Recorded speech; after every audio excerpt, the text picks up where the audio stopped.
Hey, everybody, this is TJR. And this is Robert Kinsler. And today we're going to talk about the three advanced tracks for the 50th anniversary Let It Be release that'll be coming out next month in October and in numerous configurations. And I already said when I talked about the release that I'm going to get the big, super deluxe CD Blu-ray edition. Have you made a decision yet as to what version you're getting? That's what I'm leaning toward as well. Yeah, definitely. I mean, it's a must-have in my mind. Yeah, I feel the same way. And I had a feeling that's where you'd be leaning. I mean, you did that with the White Album, and I'm not sure if you did it with Sgt. Abbey Road, Peppers. but I remember you did it with the White Exactly. Album. Yeah. Exactly. But at any rate, yeah, I'm going to be going for that one.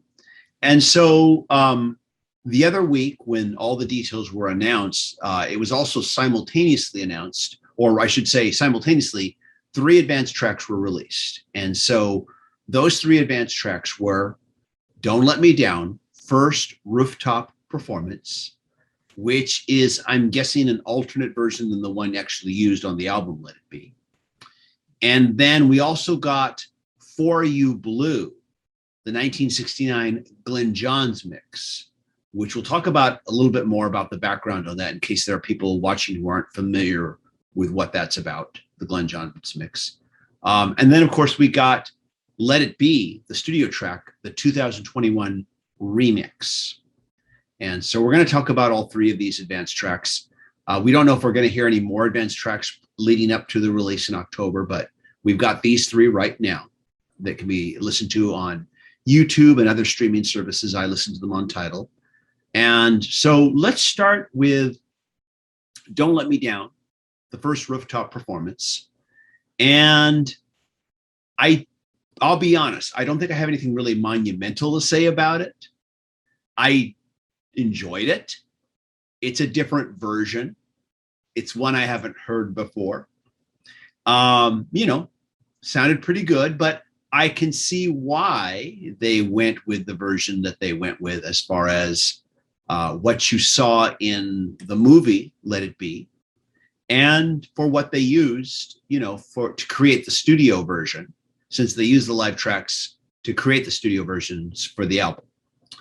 And but one thing I think I'll bring up here is just a reoccurring comment that the channel got and the video that I released got regarding the different configurations for this 50th anniversary release of Let It Be, is a lot of people expressing disappointment over the fact that the rooftop concerts, both of them in their entirety, weren't being included in this set, which struck me as kind of odd, don't you think?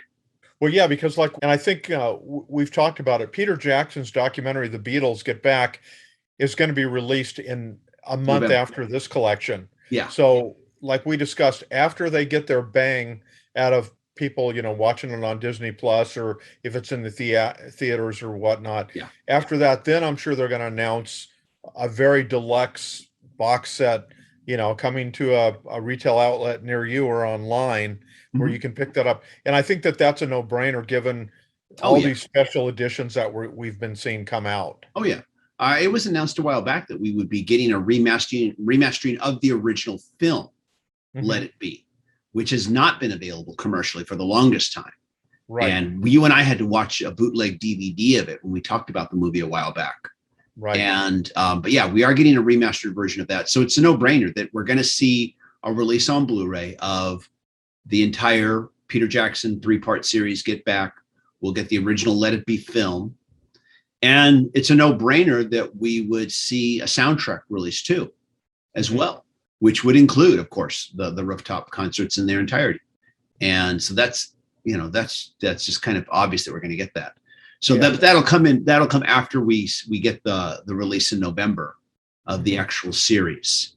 I think some people were concerned we wouldn't, because I keep hearing this comment, Disney is not releasing physical media. And I'm like, are you sure? Are you sure there aren't DVD and Blu-ray releases of their big movies? Are you sure about that? But at any rate, though, for some reason, there's a lot of people who think that Disney's calling all the shots on the Yeah. Get Back film. It's like, no, this is a collaboration. In fact, it's not even a collaboration. When Get Back was first announced, it was going to be a theatrical release, and Disney was just providing distribution. That's all they were providing. The film was being released by Peter Jackson's, I believe, I could be wrong. Pretty sure it was his Wingnut Films, but the film was a separate thing from a separate company, and Disney was providing distribution. And I guess Peter Jackson, I'm guessing, must have shown the Beatles and their estates, the surviving Beatles and their estates, his 6-hour cut, and they have to approve of all of this. Yeah. It's McCartney and Ringo and the estates of Harrison and Lennon have to approve of any release. Yeah. So they've approved of this 6-hour release. Yeah. And so the decision was, okay, you can't show this in a theater. Disney Plus must have stepped in and said, yeah, we'll put it on the streaming. We'll put it on the streaming. I'm sure they worked out some kind of arrangement. But to think that there won't be a Blu-ray release of this is, to me, I'll be really shocked if that doesn't happen. Oh yeah, I'll be really shocked. Yeah, and of course, and like you, I know I don't know how many times you've watched that sneak peek that Peter Jackson did. I've watched it a number of times. Yeah, and just based on those, what is it, 6 minutes or so? Yeah, it just is so amazing. I can't wait, to watch it on Disney Plus, and then obviously, hopefully, be able to own it and watch it, on Blu-ray, and yeah, it's very exciting. In addition to getting this great Let It Be, deluxe box set coming out that we both plan to pick up as well. And it wouldn't be too hard if there was going to be a soundtrack of just the rooftop concerts. It wouldn't be that hard to actually include it on the DVD and Blu-ray, or release it as a separate CD with it, or release a CD separately. It's just, to me, the possibilities are endless. So I'm not too worried about that. But it was interesting to hear this alternate take. And of course, we're going to get more when when the release comes out in October. So let's move on to For You Blue, the 1969 Glenn Johns mix. And I guess before we talk about our thoughts on this, we should talk a little bit about the Glenn Johns mix of Get Back, which I'm sure a lot of people watching are familiar with, but there are going to be some people watching who are not familiar with it. Now, initially, of course, Let It Be was going to be an album called Get Back.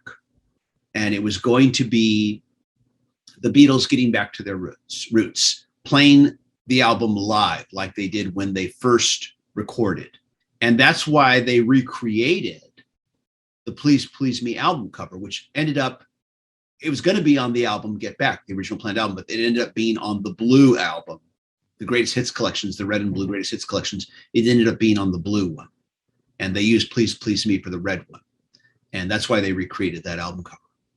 And so Get Back never did happen. Apparently, Glenn Johns was put in charge of starting to put the tracks together and starting to put a mix together. He had a rough mix, which he showed. Apparently, the Beatles weren't that happy with it. It was something that he never really got to finish. It was put on the back burner. Apparently, from what I read, and there's varying accounts of this, of course, John Lennon was the one who invited Phil Spector in to try to fix this, what he referred to as kind of a mess, and to try to fix it. And I know there's a lot of controversy out there regarding Phil Spector's mixing of Let It Be. There are many people who are very adamantly, vehemently, they don't like it, and they want to see, they don't like it. I've always had no problem with the final product of Let It Be. I think it sounds great. But I liked Let It Be Naked just as much. Yeah. And of course that was McCartney. And I'm with you. I have no problem with it. I know, like you're saying, a lot of controversy. You occasionally will even see on the internet some fans. I'm not speaking for myself here. Consider Let It Be the greatest of all the Beatles albums, which I don't agree with. But again, like you're saying, I mean, when it comes to the Beatles, there's never uniform thought on anything. I guess not. Yeah. Yeah. But at any rate, though, Glenn Johns created this mix. It was never finished. It was just a rough mix. It was never meant to be released. It has become one of those legendary things that lives only as bootleg recordings. I've never listened to the bootleg recordings myself, and I don't think you have either, as far as I I know. don't think I have. I do have some really Beatles bootlegs, but to be honest, I haven't listened to them in so long because everything's been coming out for a while now. So, and it Yeah, sounds better now. yeah, of course.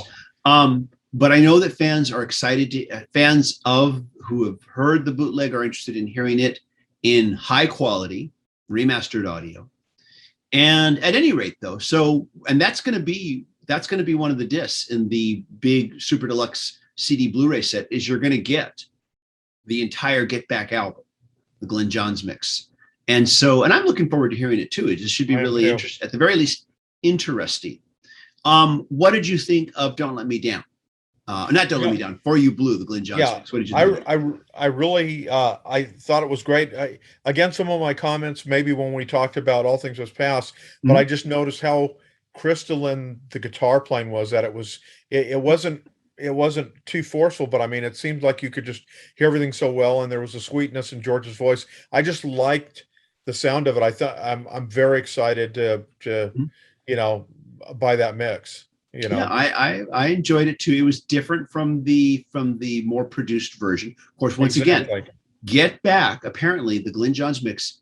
It is the it main from what I've read. It maintains the intent of what Get Back was supposed to be, Mhm. which was the Beatles playing live, recording live, warts and all. Mhm. And so it is different from the more produced version, but it was very enjoyable. Yeah, And so I'm hoping the rest of it will be just as enjoyable.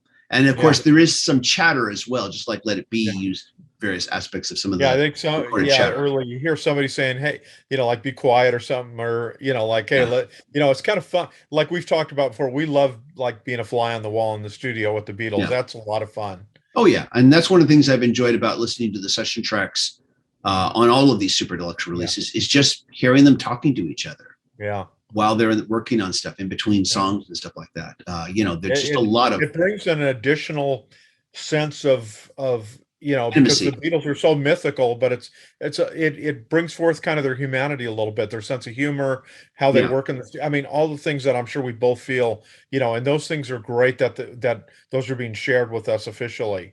Yeah. Yeah.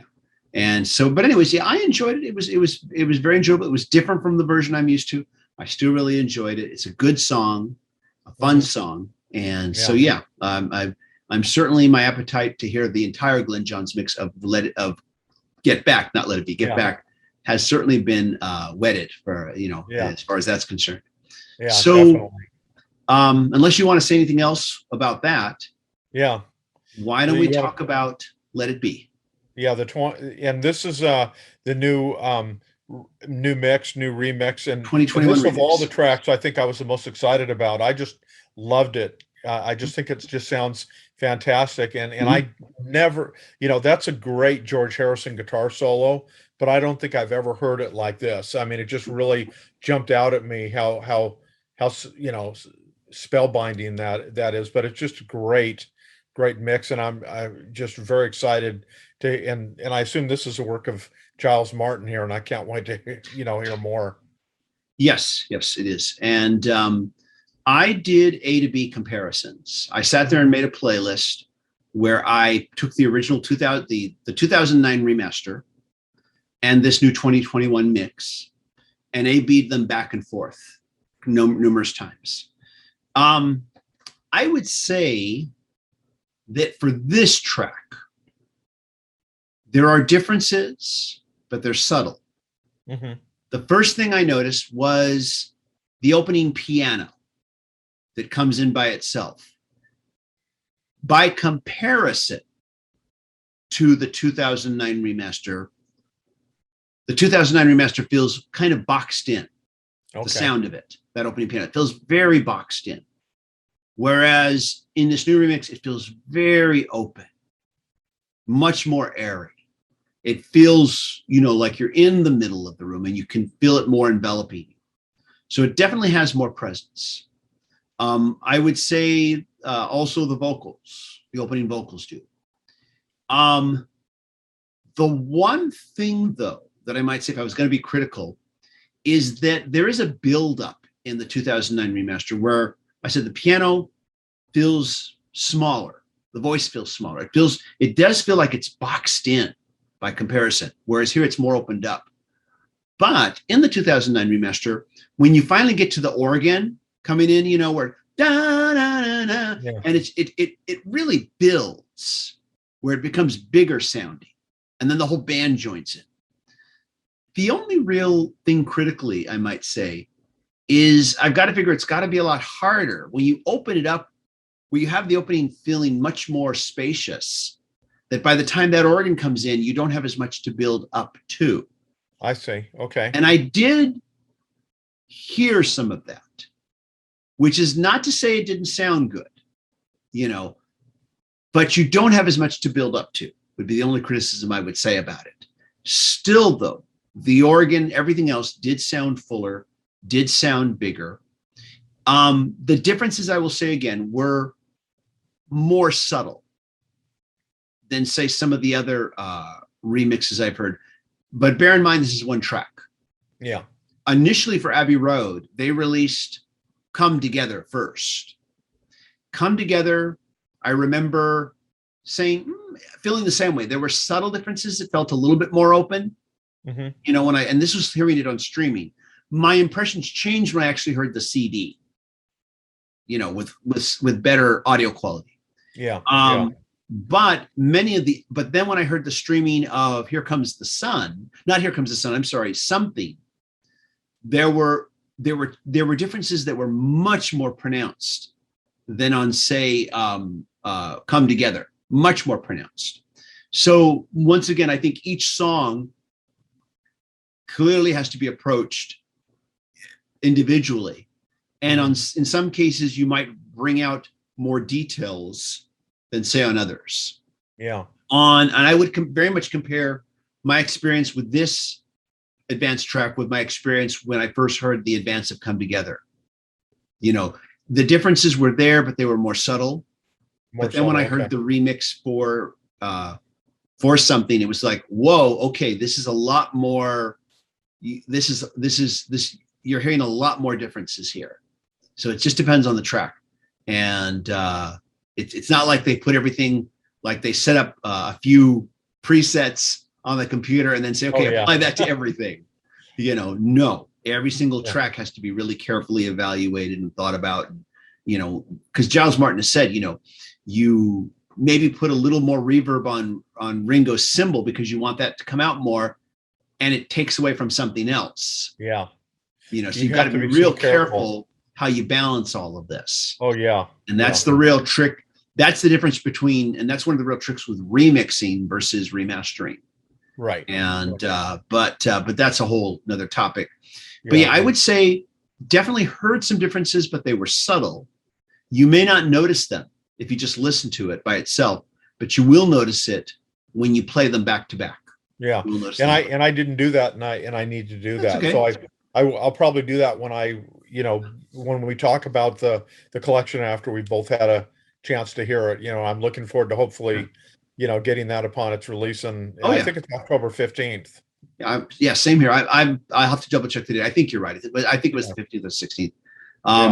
But it sounds to me like you definitely felt something when you heard the remix. Oh, I felt something new there. Yeah, for me. Yeah, I felt definitely something new, and like I said, if something is amiss, I think that's going to jump out at you. I was really pleased by all three of these recordings. I think they honor, definitely the spirit of trying to make these recordings sound, like you're saying, spacious and full, and honor the legacy of the Beatles without doing weird things.